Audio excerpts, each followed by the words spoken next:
Hi, my name is Michelle Miller and I am the Human Services Administrator for Martin County. September is National Recovery Month, and over the past few weeks we have been presenting a series titled Keys to Recovery and using this as an opportunity to talk about what Martin County is doing to support substance abuse recovery. This is our final segment in this series, and here with me today is Micah Robbins, Director with Special Projects with the Palm Beach County Behavioral Health Coalition. Good morning. Hello, Michelle. So to begin, can you talk to us about what your role is with the Behavioral Health Coalition and how it specifically relates to the opioid crisis that we're seeing here in Martin County? Well, I have a pretty unique position at the coalition, and Director of Special Projects alludes just to that, looking at what areas we have focus, what areas we need to develop, and then getting resources and assets to address those issues. That sounds like a mouthful, but let's take a look at what the issue is right now, right? Quite frankly, we are dealing with another wave of an opiate crisis. Amidst the backdrop of COVID-19, we know that's a community challenge. Of course, there's consequential things that happen when an entire population basically has to shut down, quarantine, be stressed out. What do we see? Negative high-risk behaviors, substance use goes up. All these things happen. So our goal is to address those issues strategically, thoughtfully, using the best resources in a community, and that is the community members themselves. That's what coalitions do. So we are working not only in Palm Beach County, but of course in Martin County. These are areas that sit right next to each other. These issues don't know borders. So right now we have a number of initiatives in place, everything from education, which is a very important thing, messaging, but also creating systemic change of how we address recovery in the community. So one of the things that we've been working on is creating a new systemic approach, as I said, and this is called a recovery-oriented system of care. And notice the key word in that, recovery. This isn't a treatment initiative. Treatment is a critical piece in that, but that's not the entire journey. So we're looking at how do we change this idea in South Florida of treatment-centric to recovery-centric, which is a long-term approach to helping the individual in their recovery journey. Right, and when you say that there's a systemic approach in and out of treatment, so when someone comes out of treatment, then are we putting in place avenues for people to have support following that? Yes, so when you think of a treatment environment, it's like triage. We have some of the finest treatment providers in the country in South Florida. Why wouldn't someone want to come here to get treatment? It's quite nice, okay? So getting those baseline therapeutic needs met, making those critical medical adjustments, because a lot of these treatment situations now, like I said, we're talking with opiates, and we talk about opiates, primarily we're talking about synthetics. All right, so these things are causing major damage. So getting those medical needs met, getting those therapeutic needs met, getting that baseline, getting that foundation, consider it like triage or an emergency room. So be it, 5, 7, 9 days of detox, maybe 20, 30 days of residential, and then moving on from there, that's still a sliver of time in a recovery journey. So what happens after? So let's think about that for a second. If someone has completely shifted their life around, coming out of this, trying to make this change from addiction to recovery, what are we looking at? Well, how do you support that?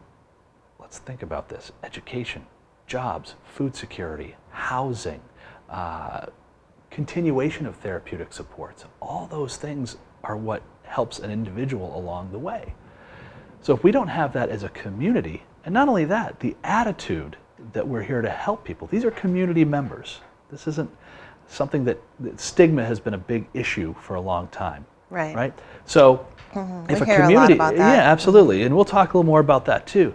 But as a community, how do we embrace those that are in need, just as we embrace any other person that has a health issue? Exactly. So I think that's a really good point, because we've heard that come up time and time again where people talk about there's this stigma as it relates to substance abuse. And like you said, how do we treat it as any other medical condition? So what would you suggest the public understands about substance abuse disorder and how we can kind of overcome some of those stigmas? First and foremost, substance use disorder affects a person. an individual.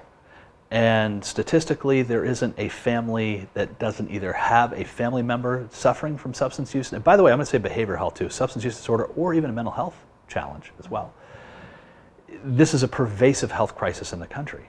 So these aren't things that just are in the shadows or what we used to kind of keep in the shadows anymore. These are front and center. You know, how many parents come to these events and meetings who have lost their children? How many children out there who have lost parents? We have so many children that are living with grandparents, aunts, uncles, other family members because they've lost their parents to addiction. So this is a pervasive health issue, and it starts with people. This is affecting people. So if we start with the individual first, what are the individual needs? How does a community support an individual? That's when we can really start changing the calculus of this, again, pervasive health crisis. Right, and we've talked a lot in this series about people that are either in recovery or ways for people to get help if they want recovery. But what are some prevention ideas that you can talk about that we can, how do we get in front of this to prevent a new generation or to prevent a young person from falling into substance abuse? Well, you have to look at so there's a couple different pieces to that. One is that, like I said, going back to the individual, substance use disorder is a disease. It is a disease, so a disease model. Some people will be affected by it. All right, so we have to look at that. How can we prevent it of that? Making sure we keep an eye on other areas, other risk factors that can cause these things. You know, there's a lot of people out there, many people out there, that may use drugs but may not have the disease of addiction. And there's people out there may have never touched a drug but have the disease of addiction. So you have to kind of look at that. And again, looking at the individual. Now, for prevention, you can look at this from a younger set all the way through a family set and to an older set of individuals too. The biggest thing is creating a sense of community, a sense of connection, and a sense of well-being. These things are, if you think about an opiate and what it does, you know, it affects the opiate receptors in the brain. It creates this warm, fuzzy bubble. Well, if your life is stressed out, if you have all kinds of different risk factors in your community or in your home, what do you want to do? You want to escape that. So prevention starts with understanding the environment of the individual and how do we improve that as a community. So making sure there's access to quality education, make sure there's access to employment, make sure there's access to recreation and culture and all those things that make an individual feel connected. How do we build relationships, right? One of the things they say about addiction, the opposite of addiction isn't sobriety, the opposite of addiction is connection. Well, how do you increase and improve peer relationships? We're in an isolation era right now. The last 7 months, we've taken away, and why are we seeing this rise in overdoses and usage? Well, we've created isolation. We've created one of the biggest risk factors to use and abuse that there is. And also, you're isolating families together, so all those stressors that they can't release naturally in the community or by going to work or going to school or going to the park or it's difficult. So we have to find different ways to connect people together again. Right, and I think statistically we are seeing that since March, substance abuse and alcohol abuse have increased significantly as related to the numbers.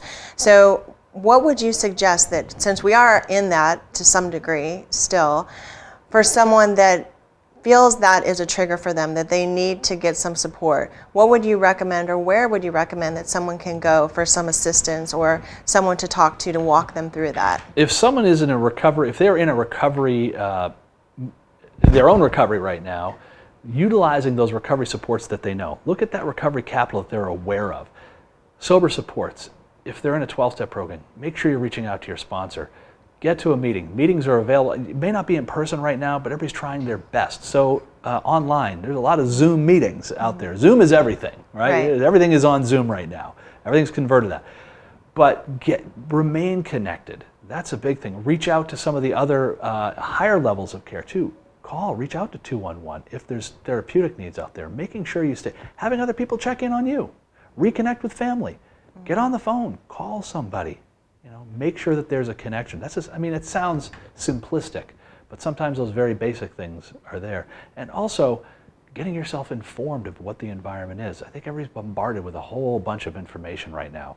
I think getting familiar with what the situation is, familiar with what your needs really are, that's a huge thing too. The other part too is other aspects of that.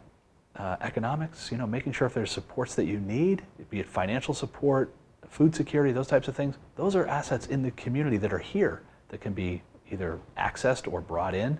So there are resources there. Sometimes people feel hopeless and isolated. Well, this is a time of great need, but we also have a time of kind of abundance of ways to help people.